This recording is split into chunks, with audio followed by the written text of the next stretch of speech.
والصلاة والسلام على من لا نبي بعده. أما بعد فأعوذ بالله من الشيطان الرجيم.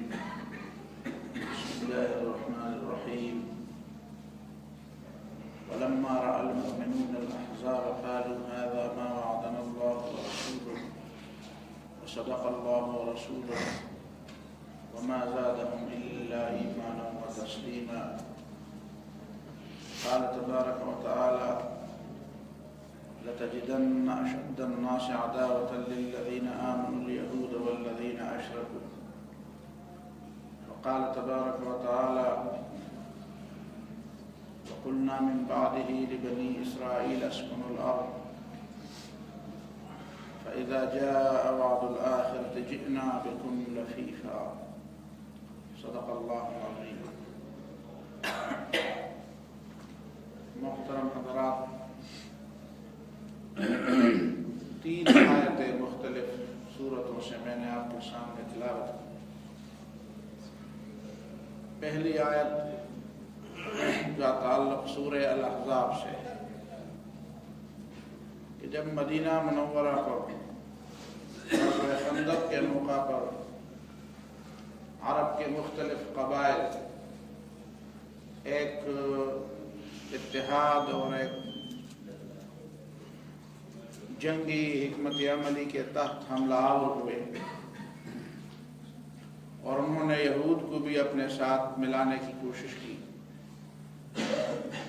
گویا یہ یہود اور مشرکین کا ایک اکٹھا اور متحدہ حملہ تھا جسے اللہ تعالیٰ کی قدرت نے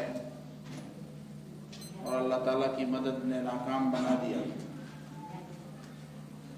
اسی سے پہلے رسول اللہ صلی اللہ علیہ وسلم نے خندق کھودتے وقت جب کسی بڑے پتھر پر اپنا ہتھوڑا مارا تھا اور اس کی جو چنگاریاں نکلی تھی تو نبی صلی اللہ علیہ وسلم نے حیرہ، شام اور روم کے محلات کی فتح کی خوشخبری سنائی۔ یہ اللہ کی طرف سے مدد کا وعدہ تھا جو رسول اللہ صلی اللہ علیہ وسلم کی زبان پر جاری ہوا۔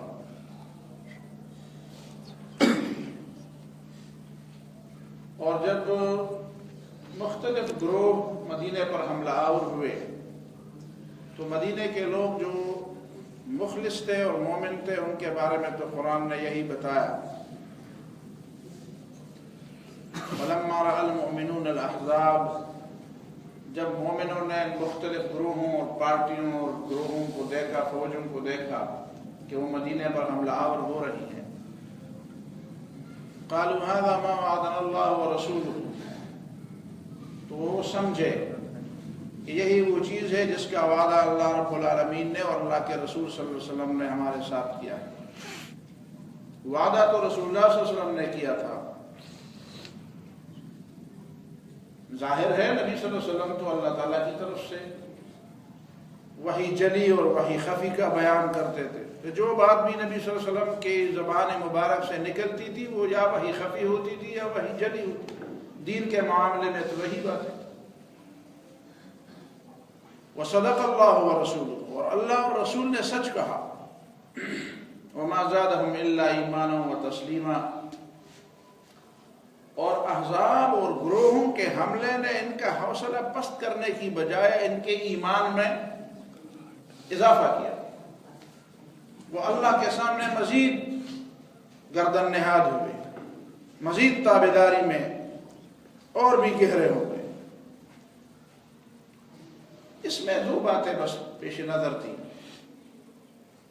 پہلی بات یہ ہے کہ مسلمانوں کے ساتھ اللہ تعالیٰ نے جو غلبے کا وعدہ کیا ہے وہ اسی طرح نہیں کیا کہ آپ کچھ بھی نہیں کریں گے، بس ایک کلمہ پڑھ لیں گے، ذکر و تسبیح میں مشغول رہیں گے اور دنیا کے کاموں میں دندوں میں مشغول رہیں گے اور اللہ رب العالمین بس تمہیں اٹھا اٹھا کر بڑے بڑے تختوں پر بٹھاتا رہے گا اور پوری دنیا پر تمہارا تسلط قائم ہوگا، ساری قومیں تمہارے سامنے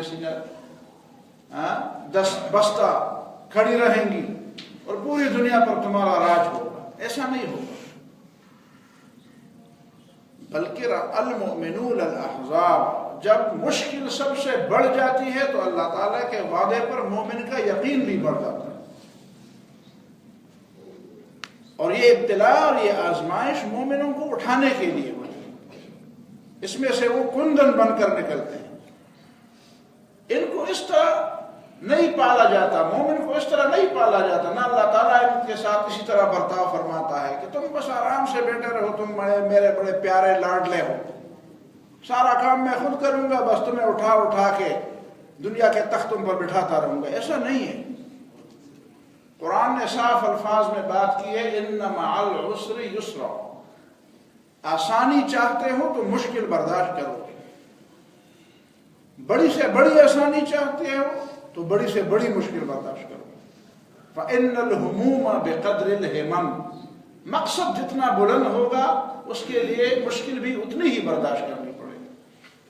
آپ کا مقصد اگر دنیا پر اللہ تعالیٰ کے دین کو غالب کرنا ہے اور پوری دنیا کی امامت اور قیادت آپ نے سنبھالنی ہے تو ایسی چھوٹی بات نہیں ہے یہ، اس کے لیے بڑی قربانیاں دینی پڑیں گی آپ۔ تو مومن اس بات کو سمجھتے تھے۔ تو جب مدینہ منورہ پر مختلف اطراف سے کفار حملہ آور ہوئے اور یہود نے بھی وعدہ خلافی کی تو قالوا هذا ما وعدنا الله ورسوله، بس مومنوں کا ایمان تازہ ہوا کہ اچھا وہی بات آ گئی، وہ مرحلہ آیا جس کا وعدہ اللہ اور رسول نے کیا تھا کہ تمہیں دنیا کی امامت ملے گی، اور یہ تب ملے گی جب ہمیں ایک بھٹی سے گزارا جائے۔ اور عین یہی موقع تھا جب اس موقع پر منافقین نے بھی یہی بات سنی تھی کہ نبی صلی اللہ علیہ وسلم نے وعدہ کیا ہے کہ پوری دنیا پر تو غالب رہیں گے، شام اور روم اور ہیرے کے محلات تمہارے قبضے میں، سونے چاندی تمہارے قبضے میں آئیں گے۔ وہ کہتے ہیں ما وعدنا اللہ ورسولہ الا غرورا، اللہ اور رسول نے نعوذ باللہ ہمارے ساتھ دھوکہ کیا، ہمیں کہا تھا پوری دنیا تمہارے زیر نگین آئے گی اور ہم سمٹتے سمٹتے سمٹتے مدینہ کی چھوٹی بستی میں ہم محصور ہو گئے، ہم اپنی ذاتی ضروریات کے لیے بھی مدینہ سے باہر نہیں جا سکتے، اور ہمارے ساتھ وعدے کیے گئے تھے کہ پوری دنیا پر غالب ہیں۔ ایک ہی موقع ہے، منافقین کہاں، اس سے کیا سبق لیتے ہیں اور مومنین کیا سبق لیتے ہیں، بس یہ بات ذہن میں رہے۔ دوسری آیت جو میں نے تلاوت کی اس میں اللہ رب العالمین نے فرمایا لَتَجِدَنَّ أَشَدَّ النَّاسِ عَدَاوَةً لِلَّذِينَ آمَنُوا الْيَهُودَ وَالَّذِينَ أَشْرَكُوا، تم اپنے دشمنوں میں سب سے بڑھ کر دشمنوں کو یہود اور مشرکین کو پاؤ گے۔ پوری دنیا میں تمہارے یہ دو بڑے دشمن ہوں گے، یہود تمہارے بڑے دشمن ہوں گے اور مشرکین تمہارے بڑے دشمن ہوں گے۔ البتہ عیسائیوں کے بارے میں فرمایا وَلَتَجِدَنَّ أَقْرَبَهُم مَّوَدَّةً لِلَّذِينَ آمَنُوا الَّذِينَ قَالُوا إِنَّا نَصَارَىٰ، جو اپنے آپ کو نصارہ کہتے ہیں وہ ان کی بنسبت تمہارے قریب ہوں گے، اور قریب کیوں ہوں گے؟ ذَلِكَ بِأَنَّ مِنْهُمْ قِسِّيسِينَ وَرُهْبَانًا وَأَنَّهُمْ لَا يَسْتَكْبِرُونَ، اس لیے کہ ان میں تارک الدنیا فقیر بھی ہیں اور علماء بھی ہیں، اور وہ تکبر نہیں کرتے۔ جب تک یہ تین باتیں ان میں موجود ہوں گی عیسائیوں میں تو وہ یہودیوں اور مشرکوں کی بنسبت تمہارے قریب ہوں گے۔ بِأَنَّ مِنْهُمْ قِسِّيسِينَ، کہ ان میں بڑے عالم ہوں گے، قسیس بڑے عالم ہوں گے، حبر عیسائیت کے بڑے علماء، جب تک ان میں وہ علماء ہوں گے وہ رہبان اور جو تارک الدنیا فقیر ہوں گے، وَأَنَّهُمْ لَا يَسْتَكْبِرُونَ، اور ان کے اندر تکبر نہیں ہو۔ یہ تین باتیں اگر عیسائیوں میں ہوگی تو یہود اور مشرکین کی بنسبت وہ تمہارے زیادہ قریب ہوں گے۔ اب عملاً جو بات ہے وہ اس طرح نہیں ہے،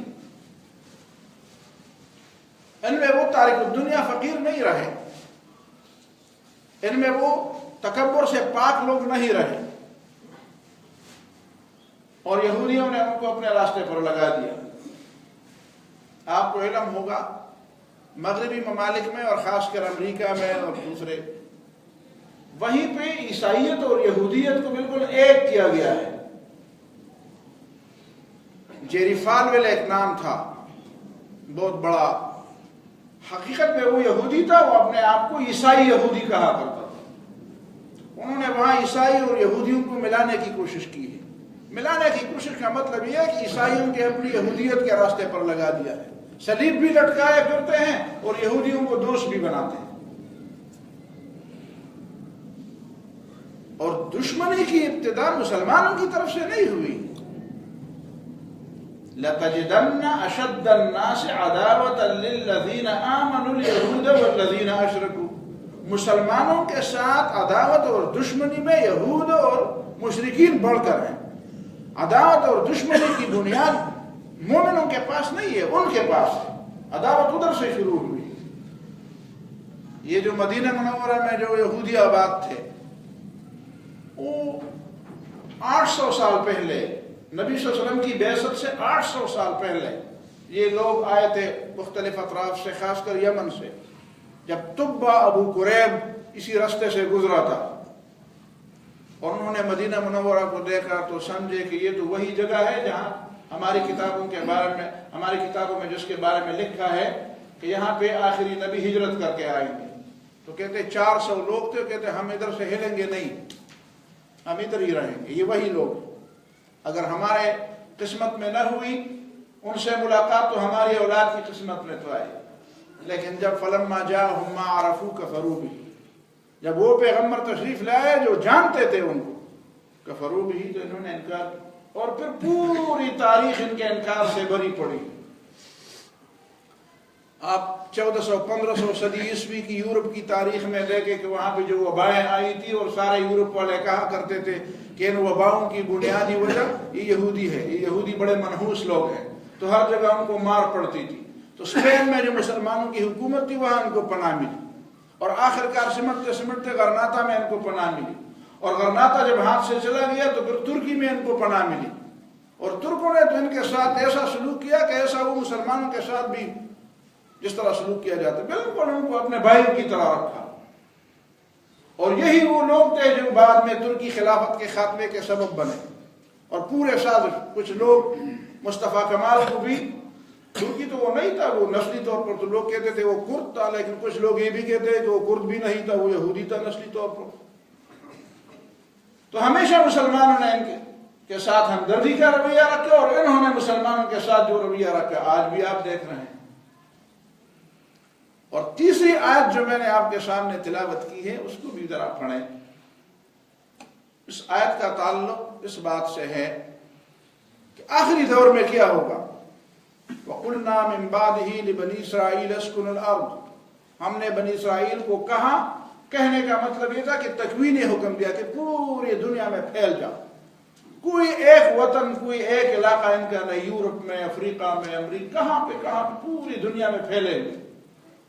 فَإِذَا جَاءَ وَعْدُ الْآخِرَةِ جِئْنَا بِكُمْ لَفِيفًا، جب تمہاری تباہی کا آخری وعدہ آئے گا تو ہم سب تم کو جمع کر دیں گے، ایک جگہ پہ جمع کر دیں گے. اور اکثریت اہل علم اور سمجھدار لوگوں کی رائے یہی ہے کہ یہ جو اسرائیل کے علاقے میں یہ جمع ہوئے ہیں، یہ اللہ تعالیٰ کی اس آیت کی تفسیر ہے. جئنا بکم لفیفا، ہم خود ایسا انتظام بنائیں گے کہ ہم تم سب کو ایک جگہ پہ جمع کر دیں گے. یہ تو سمجھتے ہیں کہ ہم پوری دنیا پر غلبے کے لیے جمع کیے گئے ہیں، لیکن یہ در حقیقت ان کی تباہی کے لیے یہاں پہ جمع کیے گئے ہیں. اور ابھی جو فیصلہ ہوا ہے آپ کو علم ہے کہ فلسطین کو اور القدس کو اسرائیل کا مرکز تسلیم کیا جائے. یہ وہ انتہائی خطرناک نقطہ ہے، خطرناک نقطہ، جس کو سمجھتے ہوئے کچھ لوگوں کے رونگٹے کھڑے ہو جاتے ہیں. جو سمجھدار لوگ ہیں سمجھتے ہیں کہ یہ کہاں پہ بات، کہاں پہنچ گئی بات. صرف یہ نہیں کہ مسلمانوں کے اندر یہ بات، یہ باقی دنیا کو بھی اپنے لپیٹ میں لے لے گی یہ آگ. مسلمانوں کو اس بات کو سمجھنا چاہیے کہ اس کا اس طرف ایک شہر کی بات نہیں ہے کہ بس ایک شہر ہے، ویسے بھی ان کے قبضے میں ہے، ادھر سے ادھر منتقل ہو گئے تو کیا ہوا، کیا نہیں ہوا، تو پھر اس بات پر اتنی بڑی بات کیوں ہو رہی ہے. میں حیران ہوں جو مغربی ممالک سمجھتے ہیں کہ ہم فلسطینیوں اور اسرائیلیوں کے درمیان ایک مصالحانہ اور ثالثانہ کردار ادا کر رہے ہیں. اور اکثریت یہی سمجھتی ہے کہ فلسطین کو حق ہے، فلسطینیوں کو حق ہے کہ وہ القدس کو اپنا مرکزی حکومت بنا دیں. لیکن جو لوگ اپنے آپ کو ثالث کہتے ہیں وہ تو ایک طرف لڑک گئے. اب وہ مسلمان جو ابھی تک اس غلط فہمی میں رہے ہیں کہ یہ امریکہ آئے گا اور امریکی ہمارے لیے مسئلے حل کر دیں گے، تو کیا کہیں گے. اور مسلمانوں کے جو اپنے آپ کو امام کہلانے والے ہیں ان کا رد عمل اتنا مردہ، اتنا بے جان، اتنا بغیر روح کے اتنا مزمحل، اتنا بیمار قسم کا رد عمل، یہ مسلمان کا نہیں ہونا چاہیے۔ آپ کب تک لوگوں کے بارے میں غلط فہمی میں رہیں گے؟ میں پھر کہتا ہوں کہ اس مسئلے کو ایسا نہیں لینا چاہیے کہ ایک سطحی سا مسئلہ ہے۔ پوری دنیا کے مسلمانوں کو اس حوالے سے تیاری کرنی چاہیے، اور تیاری سے مراد میری ذہنی تیاری ہے اور فکری تیاری ہے۔ فکری طور پر آپ یہ مان لیں کہ کوئی ایسی مصیبت اور کوئی ایسی آفت آنے والی ہے جو ہم سب سے قربانی کا مطالبہ کرنے والی ہے۔ اگر ہم صحیح معنوں میں مسلمان ہیں تو ہمیں اس صورتحال سے اپنے آپ کو الگ نہیں رکھنا چاہیے۔ ہم یہ نہ سمجھے کہ بس یہ ایک معاملہ ہے، ہو جائے گا والی بات نہیں ہے۔ فرشتہ خفتہ و دیو در کرشمہ و نازست بسوخت عقل زہیرت کی اینچ بلا جبی۔ جو فرشتہ صفت لوگ ہوتے ہیں وہ سو رہے ہیں، کہیں کچھ بھی نہیں ہوگا، یہ ویسی باتیں، سیاسی باتیں۔ وہ دیو در کرشمہ و نازست، جو شیطان لوگ ہیں وہ میدان میں اٹکیلیاں کھا رہے ہیں، اٹکیلیاں بجے، یہ کیسی صورتحال ہے؟ بسوخت عقل زہیرت کی اینچ بلا جبی، عقل حیرت سے جل رہی ہے کہ ایسی باتیں کیا ہوئی۔ علامہ اقبال نے دوسری جگہ بھی فرمایا تھا کہ حضور حق میں اسرافیل نے میری شکایت کی۔ اس طرح کی باتیں کرتے ہوئے تخیل کی دنیا میں کہتے ہیں اسرافیل علیہ السلام نے شکایت کی، یہ بندہ حشر سے پہلے نہ کر دے حشر کو برپا۔ سور پھونکنا تو میرا کام ہے، میری ذمہ داری ہے، یہ اقبال کیا کر رہا ہے؟ یہ تو قیامت برپا کر رہا ہے۔ وہ ندا آئی کہ آشو بھی قیامت سے یہ کیا کم ہے، یہ قیامت کے اس خطرے والی بات سے یہ کم، اور یہ معمولی بات ہے کہ گرفتہ چینیا احرام مکی خفتہ در بطھا، کہ جو خدا کے منکر ہیں وہ تو مسلمانوں سے زمین قبضے میں لے رہے ہیں، وہ مکی خفتہ در بطھا، اور حرم کا جو پاسبان ہے وہ لمبی تان سو رہا ہے۔ حرم کا پاسبان آج کل کون ہے اور کیسے سو رہا ہے یہ بھی جانتا ہوں، تم بھی جانتے ہو۔ اللہ تعالی ہمیں بیداری اور بیدار کرنے والے لیڈر دے دے، اور ہمیں سمجھ عطا فرمائے کہ دنیا میں جو کچھ ہو رہا ہے ہم پہلے بات کو سمجھے تو صحیح۔ تصور تو تصدیق سے پہلے ہے، عمل سے پہلے سوچ ہے، تو ہماری سوچ تبدیل ہونی چاہیے۔ اللہ تعالیٰ مجھے اور آپ کو سمجھ اور عمل کی توفیق عطا فرمائے۔ بارک اللہ فیکم و جزاکم اللہ خیر۔